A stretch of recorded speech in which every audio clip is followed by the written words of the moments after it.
Good morning, students. I hope you all are very well at your home. In our previous video, we have completed chapter introduction and some exercise videos. Now we will continue our question answer. Answer the following. So your first question is: make a list of the occupation of the people who lived within the Maurya Empire. Maurya Empire में जो भी peoples थे उनके occupations क्या क्या थे उन सबके बारे में उन्होंने पूछा है, लिस्ट बनानी है। तो आंसर है the occupation followed by the people were, ये सारे हैं, देखते हैं। Number 1 is farming, second is pastoral farming, third is food gathering in the forest, fourth is मॉरॉन्ड्री, fifth is stone cutting and craftsmanship. ये सारी जो है ये लिस्ट है उन ऑक्यूपेशंस की जो भी पर्सन्स करते थे। So your second question is what were the means adopted by Ashoka to spread the message of Dhamma? धम्म के माध्यम से अशोक जो है क्या मैसेज स्प्रेड करना चाहते थे? तो हम देखते हैं आंसर इसका। Start answer from here. So spread to the message of Dhamma were, first point is he appointed officers known as Dhamma. So उन्होंने कुछ ऑफिसर्स को क्या किया, अपॉइंट किया, नॉन एज धम्म। देखिए धर्म है ये धर्म, ओके। सो उन्होंने कुछ ऑफिसर्स को धर्म के नाम से क्या किया, उन्होंने अपॉइंट किया, नॉन एज द धर्म महामात्रस। So dharma mahamatras to spread and explain the message of dhamma. तो उन्होंने धर्म मात्रस के नाम से जो है ऑफिसर्स को अपॉइंट किया और फिर जिन ऑफिसर्स ने क्या किया, जो धम्म है धम्म के मैसेज को सब लोगों के बीच में स्प्रेड किया। ठीक है, धम्म का मतलब उन्होंने जब ये इसका प्रचार प्रसार किया अशोक ने, जो सम्राट अशोक थे, उन्होंने वो इसी वजह से किया कि जब कलिंग का युद्ध हुआ था तो उन्होंने बहुत ज्यादा खून खराबा देकर लाखों लोग मारे गए। तो उनका जो हृदय है वो परिवर्तित हो गया, थोड़ा उनका जो इमोशनल बहुत ज्यादा हो गए वो, तो उस तरह से उनका जो भी है उन्होंने तरीका जो युद्ध का था उन्होंने बंद कर दिया। उन्होंने सोचा कि लाखों लोग मारे जाते हैं, किसी न किसी के वो रिश्तेदार होते ही हैं, तो कितने लोगों के घर उजड़ते हैं, इसलिए उन्होंने क्या किया, युद्ध को बंद कर दिया, युद्ध जो होते थे उनसे त्याग ले लिया। फिर इसके बाद उन्होंने धर्म जो है उसको बढ़ाया। अब आते हैं इसके सेकंड पॉइंट पर। He wrote his message on rocks and pillars which were erected in different parts of the empire. They were written on in a Prakritic language of the people. So उन्होंने जो अपने जिन officers को appoint किया था जिससे कि धर्म का प्रचार विशाल हो, तो किस तरह से किया उन्होंने, अपना जो साम्राज्य था अपने ही साम्राज्य में उन्होंने क्या किया, सब जगह जो भी जहाँ जहाँ उनका साम्राज्य था वहाँ उन्होंने क्या किया, दीवारों पर, चट्टानों पर उन्होंने अपने मैसेजेस को लिखवाया। और इसके बाद उन्होंने जो बड़े बड़े पिलर्स थे, पिलर्स पर उन्होंने मैसेजेस को लिखवाया ताकि कोई तो कहीं देखे इसको और इससे इंस्पायर्ड हो, क्योंकि जो अशोक थे वो भी गौतम बुद्ध से इंस्पायर्ड थे, तो वो अहिंसा के बिल्कुल खिलाफ हो गए थे।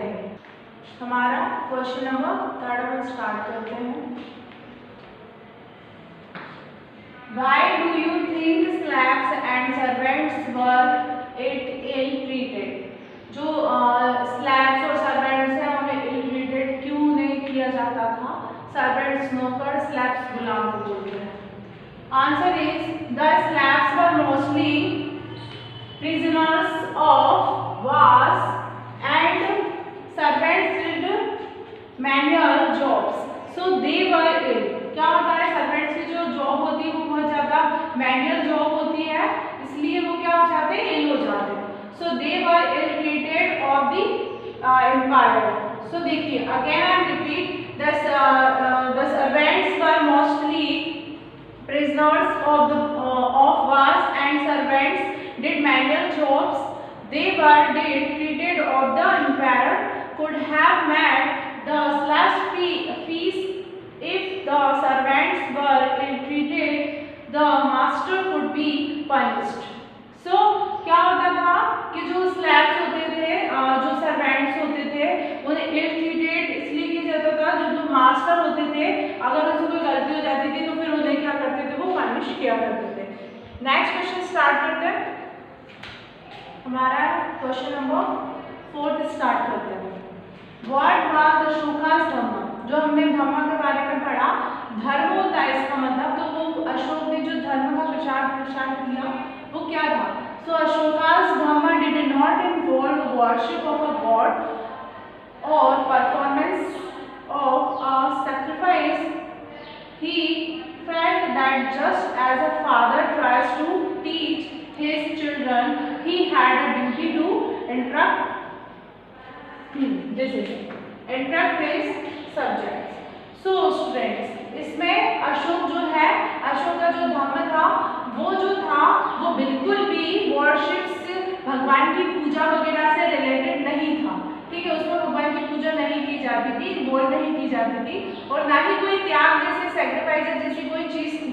लेकिन वो बस इतना मानते थे कि जिस तरह से एक पिता अपने बच्चे को, अपने पुत्र को संस्कार देता है, शिक्षा देता है, उसी तरह मैं अपनी जनता को शिक्षा देना चाहता हूँ, अपनी प्रजा को शिक्षा देना चाहता हूँ कि वो युद्ध ना करे और अच्छे विचारों का पालन करे और पॉजिटिवनेस के साथ रहे और युद्ध को जो है बढ़ावा ना दे। उनका जो पुत्र है आगे चल के युद्ध ना करे, क्योंकि उन्होंने युद्ध से त्याग कर दिया था और उनका हृदय परिवर्तन हो गया था जिस तरह से। सो उन्होंने इतना खून खराबा देखा कि उन्हें ऐसा लगा कि ये गलत रास्ता है ना, तो इसलिए वो ये चाहते थे कि उनका जो पुत्र है वो भी ये सब ना करे। फिर आता है नेक्स्ट क्वेश्चन, क्वेश्चन नंबर 5। ये आपके बुक में दोनों क्वेश्चन है नहीं, मैंने बनाए हैं। सो डिफाइन डायनेस्टी मतलब वंश किसे कहते हैं? So when a member of the same family become ruler, जब एक ही परिवार का जब राजा होता है, फिर उसके बाद उसका पुत्र राजा बनता है, फिर उसका पुत्र राजा बनता है, इस तरह से इनका जो प्रोसेस है, एक ही परिवार के लोग राजा बनते जाते हैं, है ना, तो उसको क्या बोलते हैं? वंश बोलते हैं, मतलब डायनेस्टी बोलते हैं। So when member of the same family become ruler one after another, the family is often called a dynasty, उसे हम डायनेस्टी कहते हैं। सो स्टूडेंट्स, आई होप कि आपको ये अच्छे से समझ में आ गया होगा। अब आपको इनको आपकी CW कॉपी में कंप्लीट करना है सुंदर हैंडराइटिंग में, और इन्हीं सारे क्वेश्चंस को लर्न करना है। Keep watching videos and keep learning. Bye students, take care.